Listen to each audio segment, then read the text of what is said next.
Hey folks, welcome to Be Woke Vote. I'm Roland Martin, host of Roland Martin Unfiltered. When I got the call to do this, there were a list of people who I said must be here to have this conversation, not just to encourage folks to vote, but also to walk us through how critically important it is for us to be involved and engaged, as well as empowered after the election. And so I sent him a text and he said, hey, I'll be there. Even though I got a speech somewhere else, I will be there, have a conversation. Put your hands together, folks, and welcome Chuck D. My man. Yeah, when Brother Romo calls, I move. Yes, sir, and I've always appreciated that. I always appreciate that. I'm automatic, man. Several years ago, you spoke in Chicago. Yeah. I was living there, and I forgot it was in a church somewhere. It was in a church. And y'all, it was pretty funny sights seeing Chuck D in his t-shirt in the pulpit preaching. But you said something that night. Was it any curse words that day? No cuss words that day. No curse words that day. All right. But you said, look, folks, most of the land in America has been purchased. Mm-hmm. But the only real estate that can never be purchased is in between your ears. Mm-hmm. And they figuring that out right now. It's like the real estate of your mind. You know, they got everything sold up, but the real estate of what's between the ears, they're acquiring day by day. But, you know, a lot of people are giving it away, you know. And to stay woke, you got to kind of work. You got to work to be woke. Mm-hmm. I often get audacious and say, I was born woke, but you know what? You know, you got to work up to that. So I cut it really simple and dry tack when it comes down to voting. I tell people, like, voting in the United States of America is as essential as washing your tail in the morning. Now, you ain't gotta wash, but you can't run around and talk about things that stink. I mean, you don't have to wash. You don't have to brush your teeth. You don't have to do none of that. You don't have to vote. But when you start complaining that something stink in the air, you start looking at yourself. And one of the things that is amazing to me, and you are absolutely well-read, always about constantly acquiring knowledge. And when people say, look, man, that stuff, that's just too much. That's just, I can't get involved with that. And I'm going, you do know that there's not a piece of your life that government in some way does not involve. I mean, I crack up with these conservatives who talk about down to your name. Everything. Down to your name. Everything. I mean, just if you actually sat down and said, okay, what part of my life? Let me try to find something in my life that government in does not have a part of. I can't think of a single thing. You can say, fine, they don't impact my marriage. Which they do, because you got to get that marriage license. Yep. From the birth to the tomb. And if you're going to be here in the United States of America, whether you like it or not, you got to know about it. You got to know its history, because when somebody knows about you more than you know yourself, that's slavery. That's volunteer slavery. Yeah. So it's almost like double the education we got to pick up of what this place is all about, how it works, how it runs. I'm a firm believer, being in 112 countries, that you got to think global and act local, but you better act local. And before you get into the hyperbole and all the pomp and circumstance of what people think the vote is, like it's the NBA Finals, which they kind of know more about the NBA Finals than they know about the people that's in their neighborhood. I think you got to understand who's on the school board, who's, if you kind of driving wobbly on the road, who voted for the judge that's going to lock your ass up. You know, how about all these people that's running around in your community that be up at 8:30 in the morning, and you never see them because you roaming around at 3 in the afternoon? They got voted in. They go to the government office buildings that you don't know until you get in trouble. So these things are important. Somebody got to read read your local roadmap. So think global, and then you got to also see how the rest of the world operates. And I'm a firm believer, us black folk in the United States, if we don't connect to the diaspora, then we'll be slaves in the United States of America, because we don't know this jail cell enough for us to be free and say, this is our claim, this is our turf. Well, if you're going to claim it, know it. Well, we saw that when Trump gets elected and all of these people on television, and like, oh my God, we've never seen anything like this. And I'm going, what the hell are y'all talking about? I know. And then of course it was all the back and forth. And so when I've given speeches and I've talked about how black success in America has always been followed by white backlash. I said, if you go through 245 years of slavery, you go through Reconstruction, then you get the Great Compromise of 1877, 92 years of Jim Crow. You got the post-World War I, the 1919 rebellions. I mean, but and a lot of this, you can even study the music of the last 100 years since it's documented and recording to find out how we got blacklashed. And how we rebelled against it, and why Curtis Mayfield would say in 1965, people get ready, or we're a winner. I mean, these records were purposeful. They were done. It wasn't just a great beat. He was saying something. When you listen to the OJs, put your hands together. Gamble and Huff songs is like, getting you ready to recognize what you can't see. And that's why it drives me crazy when I'm talking to folks and they're like, man, what? Okay, you keep bringing up all this old stuff as if, and they would say, but that stuff doesn't matter. And I said, really? So when former Governor Terry McCullough of Virginia, when he said, I'm gonna give pardons to 13,000 formerly incarcerated folks. And the Republicans said, no, you got to do it one by one. You just can't do 13,000 at one time. And he was the first governor to go, do y'all know where this law came from? He said, 1902, a state legislator stood on the floor and said, we're going to pass this law to keep the darkies from voting. All of these governors in Virginia had been using this law, tough on crime, you're not going to right to vote, and the basis of it was to keep black folks from voting.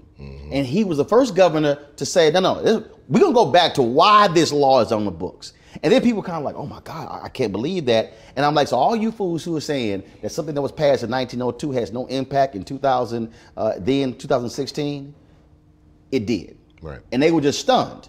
I'm like, yes, we can go through numerous laws that are still in the books. Yeah, we got to keep those stats as much as we keep the stats of our favorite football team. Keep the stats. Somebody got to keep the stats. Who's the stat keeper that turns these stats into facts in the practical real life where we act? Exactly. It ain't like, all right, let Roland do it, or I'll flip on when I want to get woke because Roland got it covered. I mean, like I said, it's essential to washing yourself. You have to, you got to adult up at some point. We know today that they said, 40s to 30 and the 30s to 20 and all that, but 10 ain't the new zygote and 20 don't want to be 10. So we got to say that, all right, when you age up, your responsibility up, it ain't for us, it's for somebody else. It's really for those after us, it's for our kids and all those younger, that we have to be able to understand what's coming at us, because it's coming at us at a super accelerated rate. Everybody got a computer attached to their hip. Right. Now, is it a toy or is it a tool? So when you go into it to do the toys and you like this all day, you a bot, that's one thing. But what are you about? And it's going into it and say, okay, we got to keep watch on this. It's our security. It's somebody watching your back of the stats. And there's been so many games played. And the reason why we can't always jump on millennials and millennial disactivity is because these are different people, whether it's the love or hate, different people than it was 20 years ago. People have moved in and people have died off. Right. That's why you always got to keep it like this. You got to always keep the momentum of letting you know, and when you get that person say, oh, I heard this before. I said, you might have heard this before, but the next person ain't heard it at all. So it's a relentless upkeeping of watching your back. Oh yeah, I have. And the other thing is understanding that you don't have to get caught up in the game of, okay, but I didn't go to college. Look, my mother and my father did not go to college. My dad worked for Amtrak when he got furloughed, so they were paying him to stay at the house. My dad watched 5 hours of news a day. Right. Read the paper. And I don't think people understand. He didn't read the paper. No. He read, you know how in the classified section, they had like a little hole? Right. And you find this little small article in the bottom right-hand corner. Dog, he read that article. He covered it. So he would finish the Sunday paper Friday. Right. And I was like, bruh, the new Sunday paper about to come out. Because see, then I couldn't even touch the paper. I couldn't touch any part of the paper until he read the whole paper. Well, to us folk, man, the newspaper in the past, for those that understood that they didn't want to get pushed down a flight of stairs of society, that newspaper was the cell phones. And people went through that newspaper that said, I won't be left behind. And even if they say, all right, I'm the one that's got to go through this newspaper, then I'm going to go to the barbershop. I'm going to be the one with the most knowledge, going to let everybody know. And you know what? You don't get no debates if you come with this much information in the barbershop. Matter of fact, say, oh, that's OG. Yeah, you got to sit and listen to him. Right. That's the equivalent of the brother who can dunk on you, who can block your shot, right, and totally D you up and just dominate you. Right. In the barbershop, they kind of like say, bro, you don't want to mess with him, and then they'll warn everybody. Right. Like dudes start joining, they be like, say, bro, him different. Right. You want to make look? I've been there, and because again, my deal is like in my family, my grandfather and my aunts and my uncles, dude, they used to have fierce debates. Right. Now, they didn't say kids can't participate. But if you jump your ass in that conversation, you better be able to ball. Or they will kick your behind out and you be, but I'm a kid. No, you jump your ass in this conversation. It's a get down mental foxhole you getting into, and it learns you. Oh. Notice I say don't teach you, it learns you. It learns you to come up out of there. When you talk to real folk and everyday folk, you make it practical, you go like this, and you ain't got to prove nothing. No. And they could reject it, but they know that a OG like that know you're gonna come back anyway for it. It's jewels, it's fruit, and you're gonna come back and get your fruits and veggies from the OG that lets you know.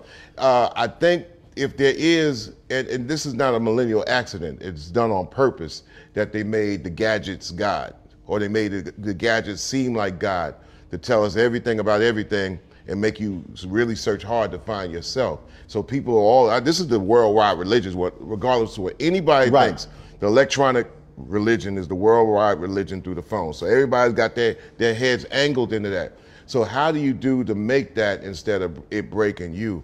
You have to be able to have at least the millennial audience and crowd at least make education not shameful. Right. And also make it say, all right, you know all this, so why are you just keeping it to yourself? Because you're afraid to be the smartest one. Like, you know, if somebody comes out and got their best gear on and all this, somebody might say, damn, they coming tight, you know, they kind of like, you know, coming right and real. But if you show off your mind, it's like, why are you showing off? You trying to make us seem stupid? And it was never like that. It's like, you letting us get these jewels now because you got our back. Because you can't give us no money.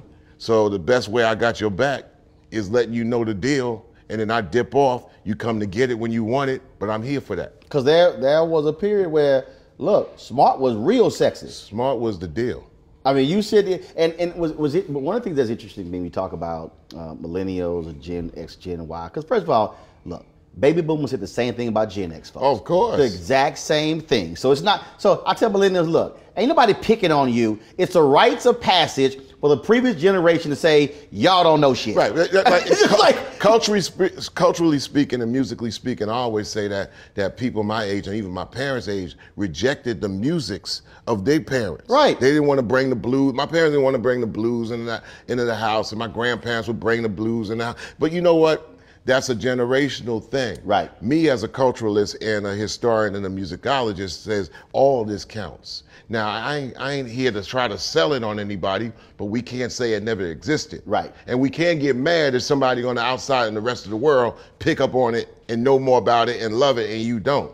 We got to kind of teach you to embrace what was already here. So my niece, my oldest niece, Atlantis, and so I drive her crazy because she'll say some stupid stuff and crazy stuff. And so I created hashtag the Lanny Chronicles. And so I'll hit that video, dude, and I'll post that bad boy. I'm like, y'all don't believe what the hell she just said? So they must be running from you in the crib. Bro, here we go. Oh, my nieces and nephews, they know I do not play. And so one day, first of all, her biggest thing is, she hates the fact that she'll say, hey, Uncle Roro, did you know? I'm like, yeah, I knew that. And she's like, okay, can that just be one thing one day that I know that you don't know? I said, you're going to have to work for that sucker. And it kills her. It's like, so one day she asked me something, and she's like, hey, did you know so-and-so? I was like, no. And I'm sitting there, and I knew. And we're just driving, driving home. I'm like, okay, drive on. She just talking away.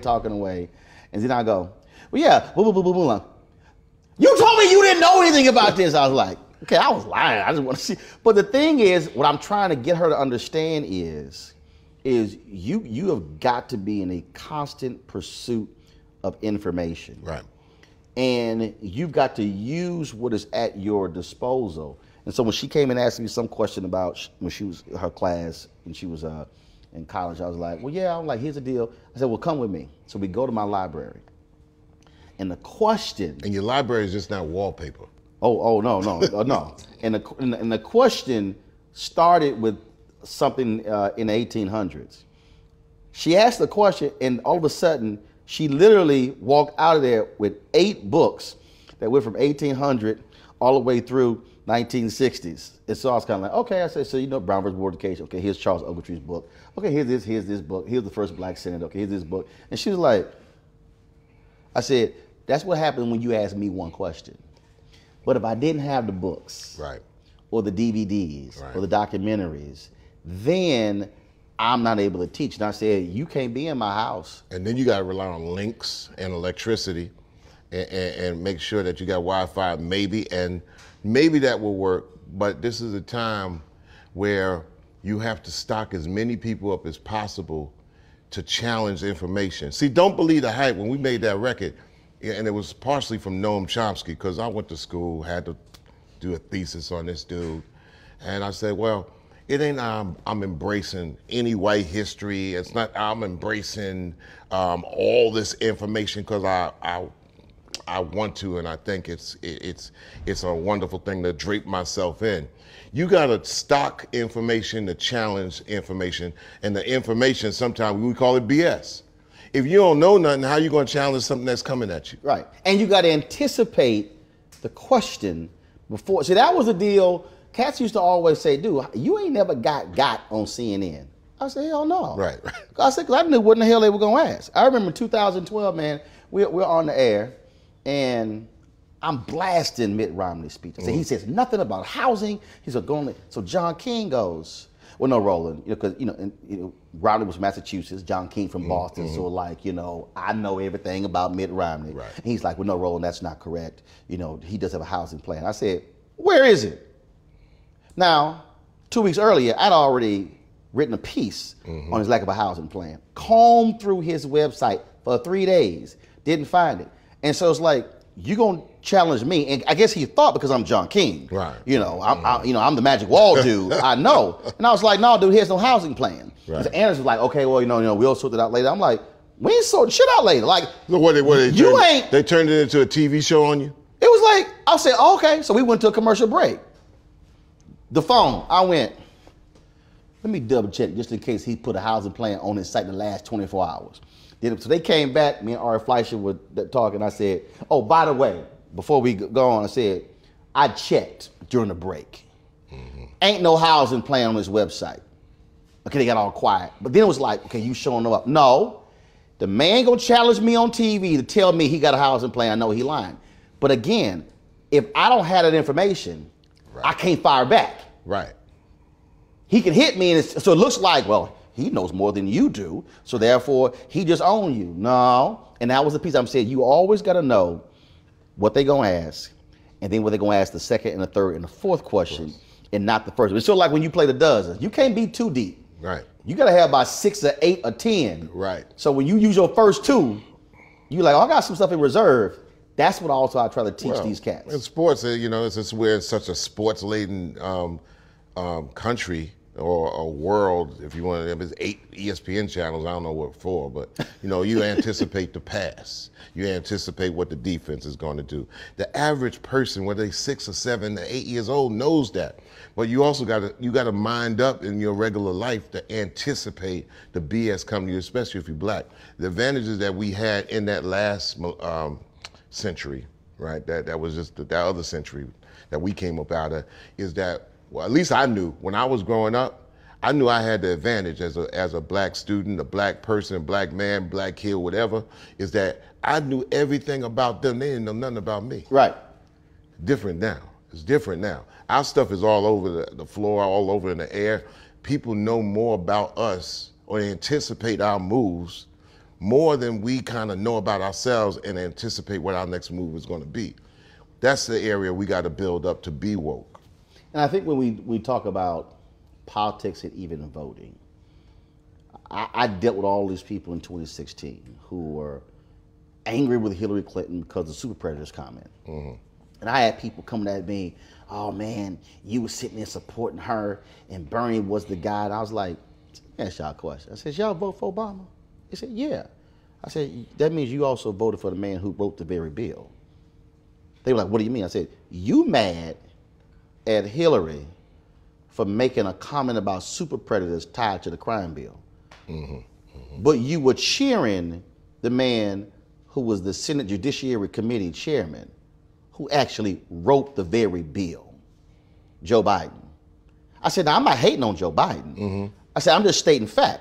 You hate her because of the comment, and you say you don't like her because she was supporting the crime bill, but you had no problem cheering the guy who wrote the crime bill, who still defends the crime bill, but then it was like, I said, oh, I'm sorry. But Ro, you the play-by-play announcer on politics, man. They cats be coming in on the third quarter, man. It's like, yo, man, you the play-by-play and the color man of what's going on. So they got to kind of like step back, make their decision, but they can't challenge you on it. I mean, you've been following the game since the warm-ups. So I'm like saying it's like that's a moot point if somebody trying to come at you like that. But I was trying to show them you mad at her and you saying, no, hell no, I ain't gonna vote for her. But you were riding with the dude who wrote the crime bill because the brother picked him.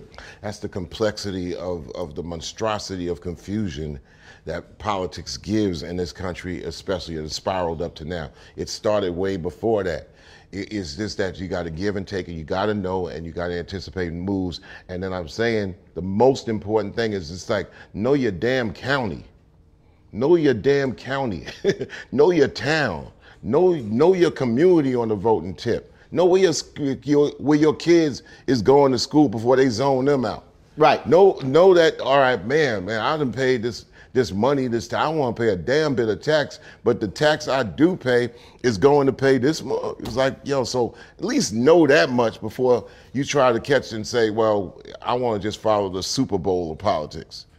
Yeah, it's like, yo, man, the local, sleepy, boring ass game in the Sandlot, you better be and figure out what that is. Impacts you in a much greater way than everything. When you talk about jailing black men, it was a national agenda, but it had local devastation. District attorneys.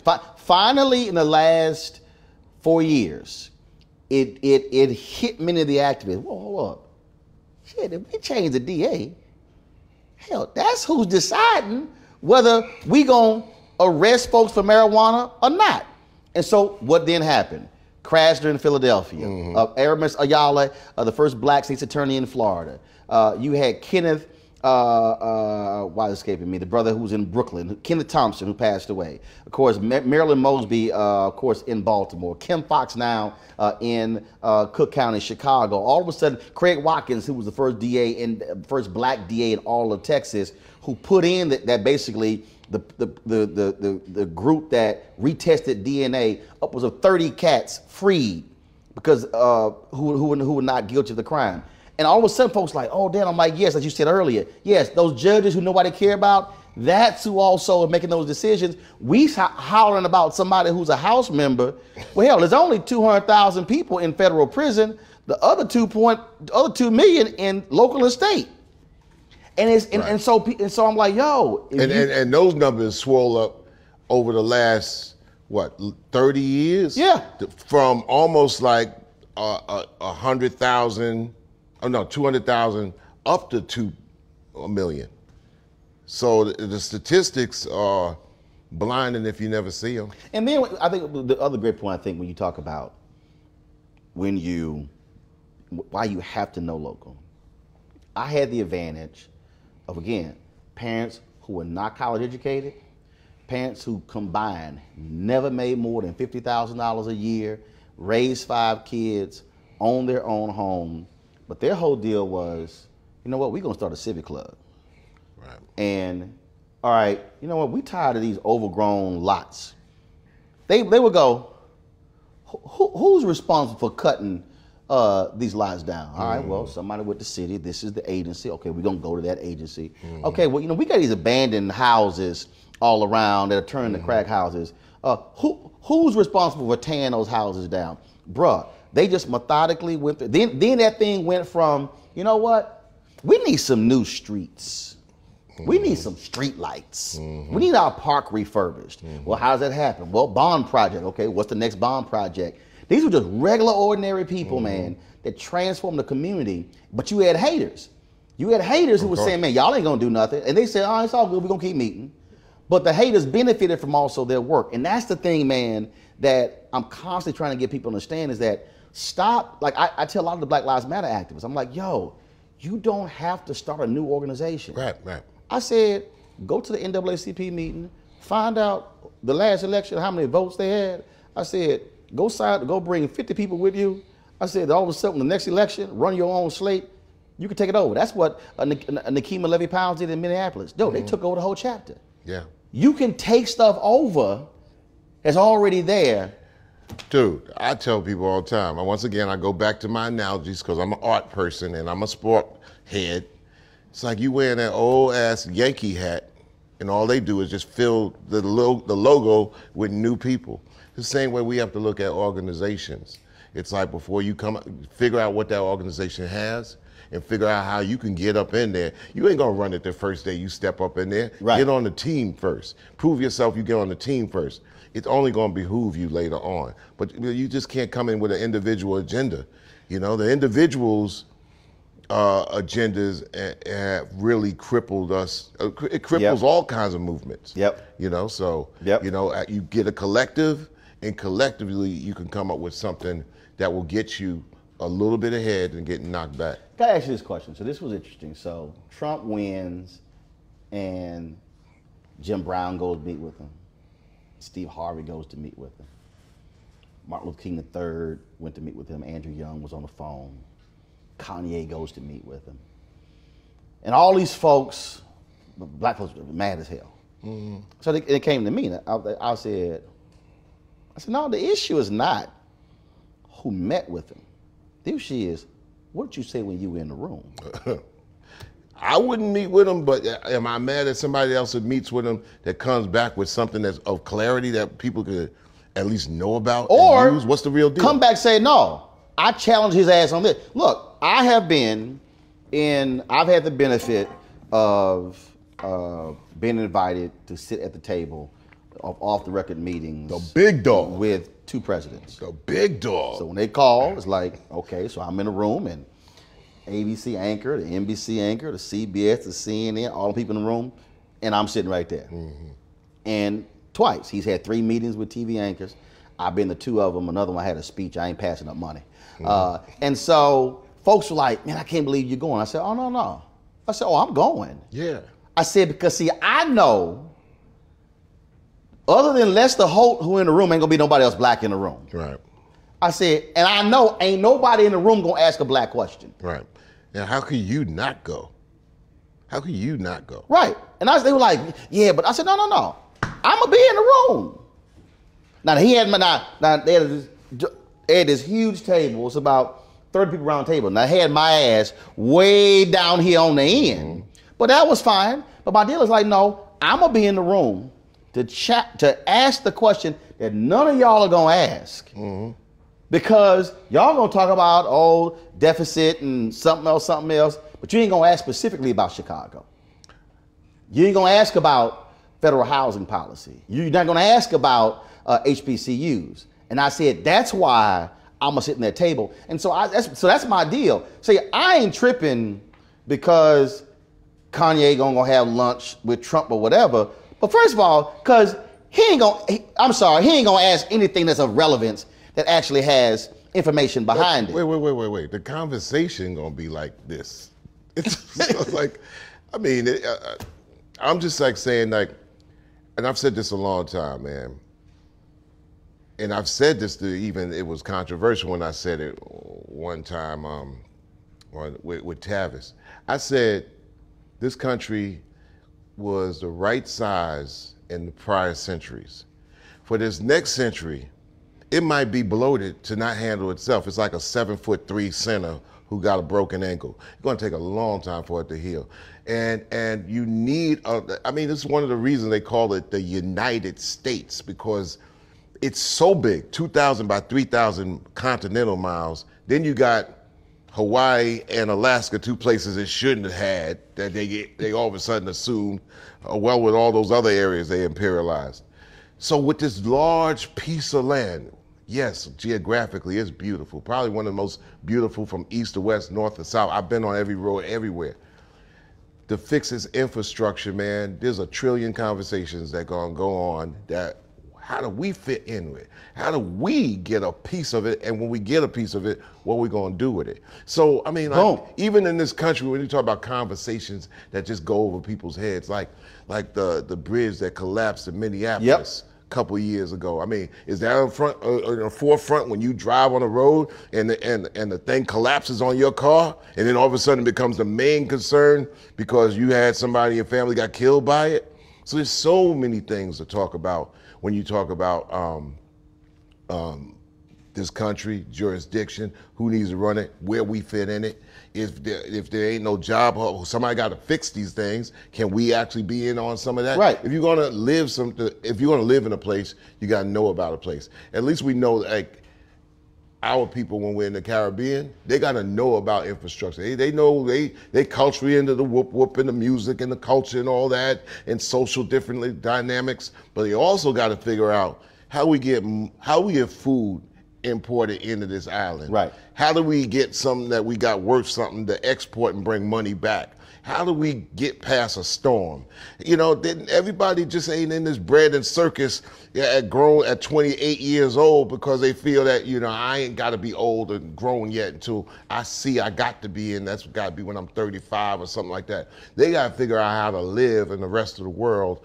Like, okay, you old enough, now figure out how you live as an adult and bring some people in and up.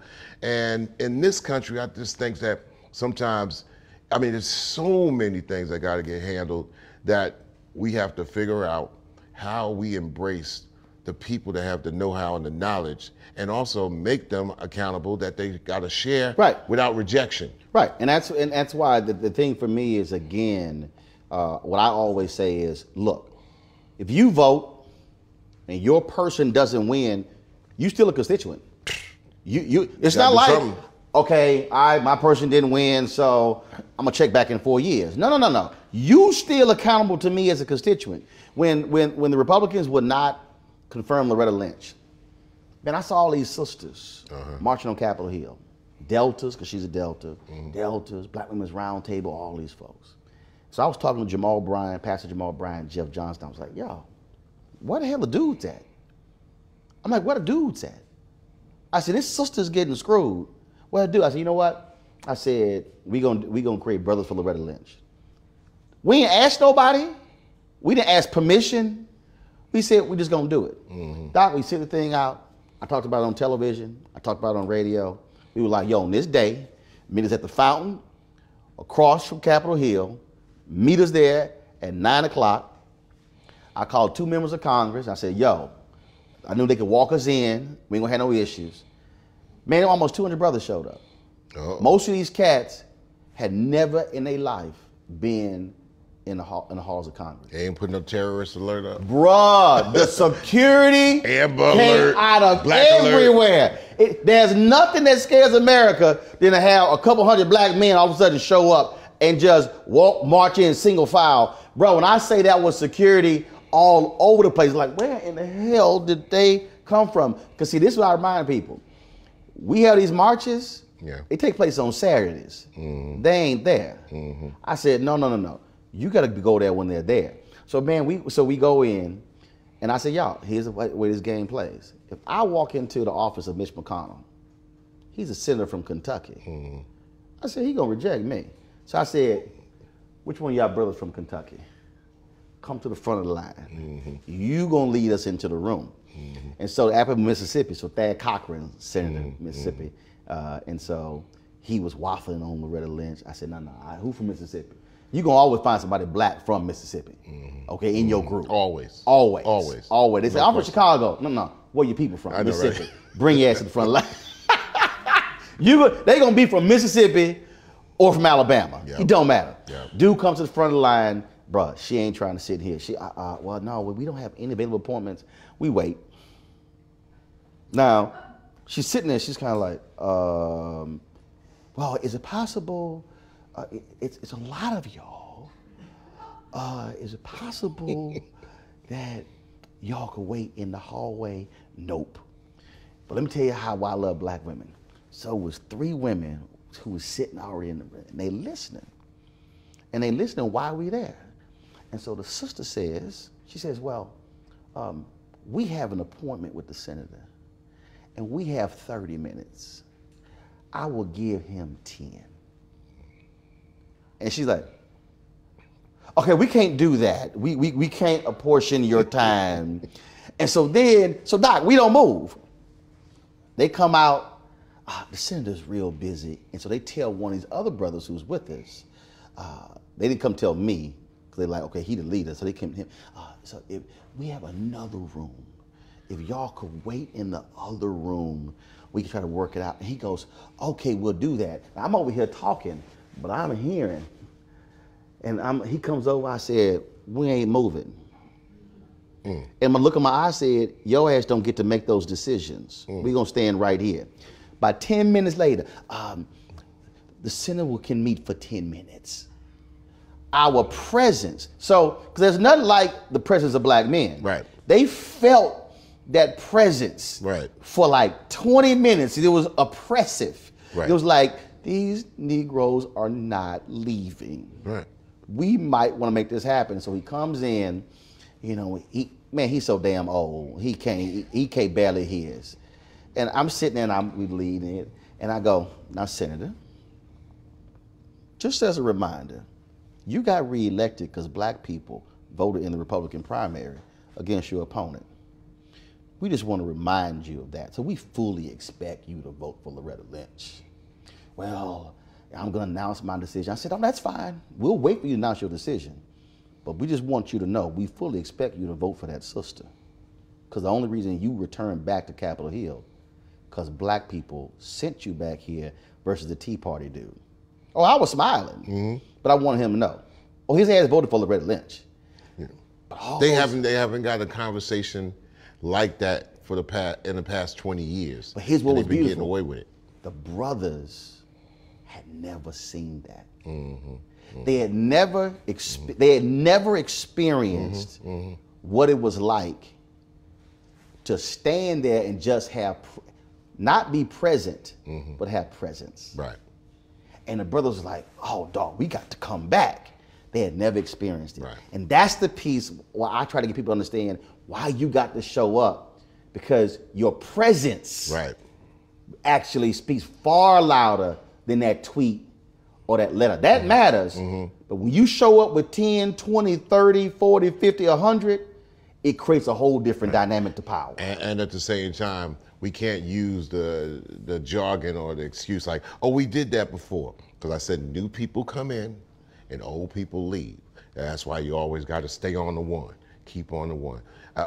Just to add to the point, you know, the first year I voted for the president, and voted period, I was 20, 1980, and me, with my radical-minded self, I voted for Angela Davis for president of the United States. And you wrote her in? I wrote her in, yeah. You know, and then it was Jimmy Carter versus Reagan. And then I realized that, okay, this is the World Series pimp game at the top. And I just realized the game of mathematics at the top. And then we got Ronald Wilson Reagan, which devastated our communities for an 8-year run. And then you had the 4 years of Bush. But it was the trickle down factor that came out of that I mean, it was devastating in the area I came from. But I then knew that the voting, yes, the trick game was going on, but you better really seriously try to understand that like they used to play the numbers back in the day. You got to figure out the numbers game. I'm going to be talking to one of the greatest organizers of all time, led the Nashville movement. When you think about organizers, Ella Baker. Oh, yeah, wow. Unbelievable. When you think about Fannie Lou Hamer, and when you think about Reverend James, when you think about what he did, the Nashville movement, and the thing that I keep saying, and I want to get your thoughts on this, that the most underappreciated aspect of the Black Freedom Movement was training. Training? Training. You just didn't show up at a rally. Right. You had to go through training through SCLC, through SNCC, through CORE. They took them in and they want to know where you were here. Panthers, training, classes. That's the thing Reverend Barber is trying to do right now that I think a lot of people miss. You got to have classes and training to understand civic engagement, politics. Your point. Who's your county commissioner? Who's your city council member? Who's your school board member? This is what they do before you walk out there and just start yelling, demanding stuff. And here's another thing. You know, the fallacy of the times. We can't get into, and this has nothing to do with the people, but just the time. Millennial tricks, feeling that you got to brand everything. You know, you don't have to brand a movement. You have to make that movement what it is, and at least show some love and props to people who are actually given the time to dot the I's and cross the T's. It's ugly work, and it's unglamorous, but it's necessary. It's like washing up in the morning and you got crust in your eye, get the crust out. But we need to not toss them to the back like they ain't doing nothing. And like I said, you might not be able to glamorize it. You might not be able to brand it. It ain't got to be sexy. And you might not get a damn award or be on a magazine cover. Exactly. Or all of that. But somebody got to do it. It's like burying people. It's like, you know, cleaning the garbage from the back to the back lots. It's like picking up crap that's on your lawn if you got one. It's like replacing a window when it's broken. It's just like, it's what it is. Adult up, grow the hell up. It's just what it is. But we can't have it invisible.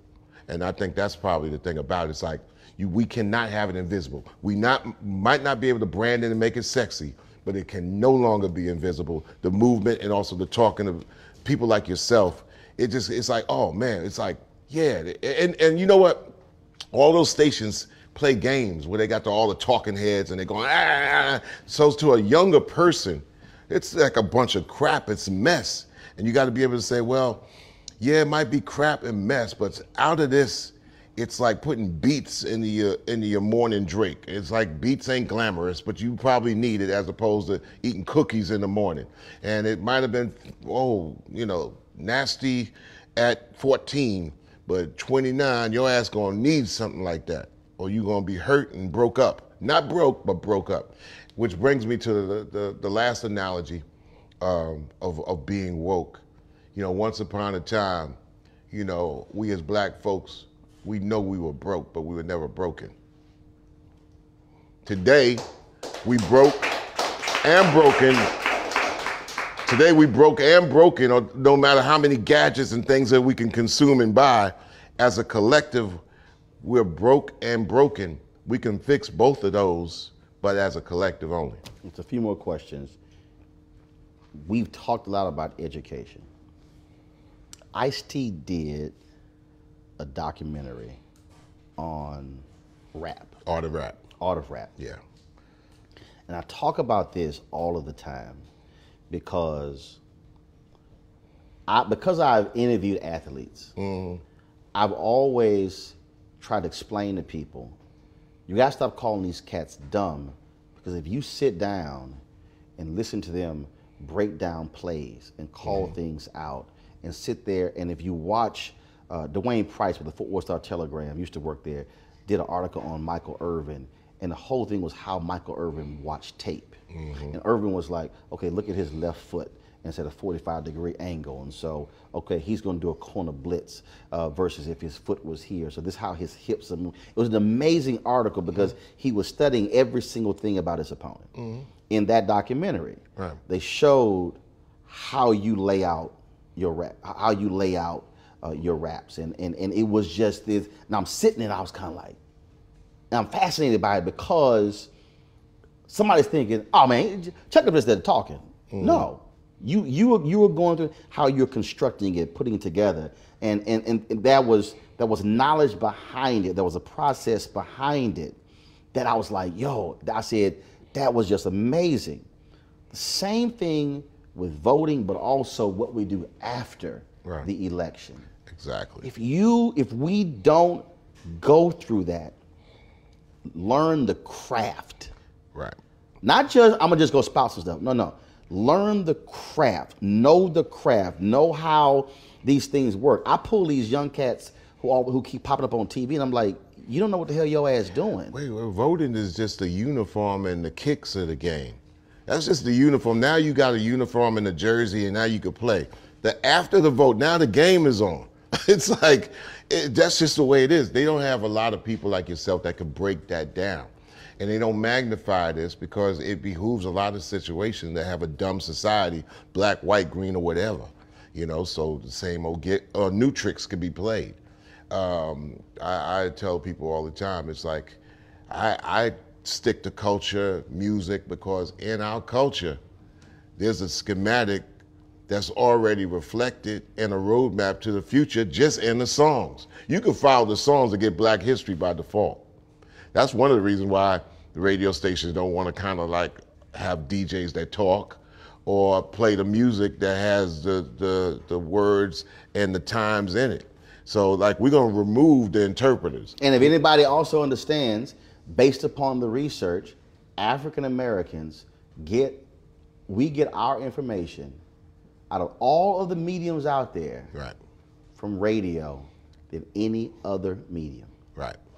What's the only thing you could put to multitask to? Although I do see cats in their whip trying to look at the screen at the same time, but radio has a dynamic multi-purpose for our, if we want to call us a demographic. It spews the past, tells you where you're at in the present. It also foresees a roadmap for the future, and you can multitask because you got to multitask, doing all these other things that get you just your head over water. So, I asked I actually supposed to ask me, and they said, "Man, look, your TV One deal ended. They ended the show. They chose not to do a new deal, which is fine. So ended 13 to 14 years there. Left CNN 5 years ago. They were like, man, why are you creating Roland Martin Unfiltered? And I said, do y'all understand what's about to happen? They said, no, what do you mean? I said, Tom Joyner retires December 31st, 2019. Mm-hmm. I said, nothing against all of the other national radio shows, but all of the other national radio shows combined don't use their platform right. for social good and consciousness when it comes to politics and news and issues and things along those lines. I said, that means when 2020 hits, we are not going to have a daily vehicle that serves as our town hall. Right. I said, so I could try to go get me a gig at one of the other networks, but I don't want to. I said, we've got to have that. I said, because when Justin Fairfax, when the Democrats did not want him to even speak at the state convention, I put him on my TV One show. Pumped it up, they fell back. Put him on 2 more times before the election, he wins. The cable news networks would not book him before the election. He wins, becomes lieutenant governor, all of a sudden they call. He tells his staff, no, my first post-election interview was with Roland Martin because he put me on when they wouldn't put me on.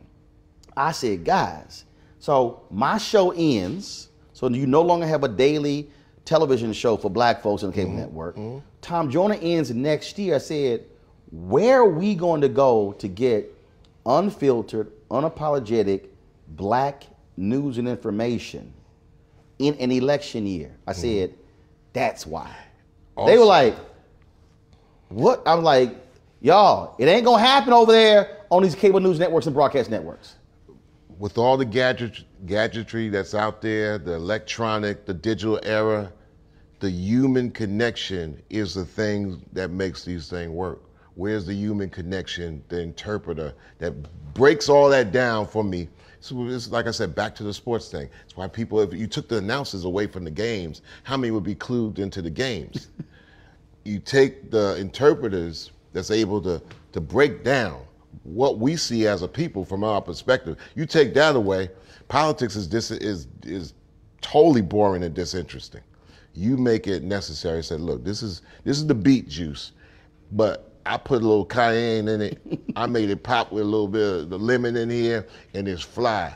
Take it. And we need that here because when back in the day when they said this is the land of the lost, in wilderness. It is if you're deaf, dumb, and blind, because the distractions are now coming at us at light speed. So you break it down, especially in the gadget era, and we thank you for that. And that's why we use the hashtag Bring the Funk. No doubt. That's how we do it. Last thing, I've done with everybody. Somebody roll up on you. Chuck, I love your music, man. Please sign it. Let me get a selfie.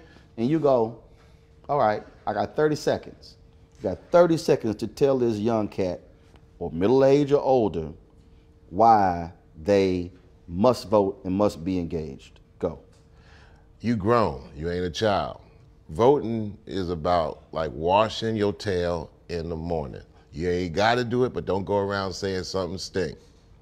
And I tell them that, and that usually sticks with them. That's 15 seconds, y'all. Chuck D. Always appreciate it. Thank you, guys. Appreciate it.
fam. Want to check out Roland Martin Unfiltered, the blackest show on all of digital, cable, and broadcast. Check out our audio podcast.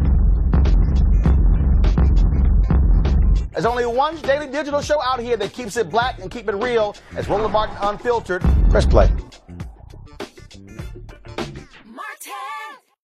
You want to check out Roland Martin Unfiltered?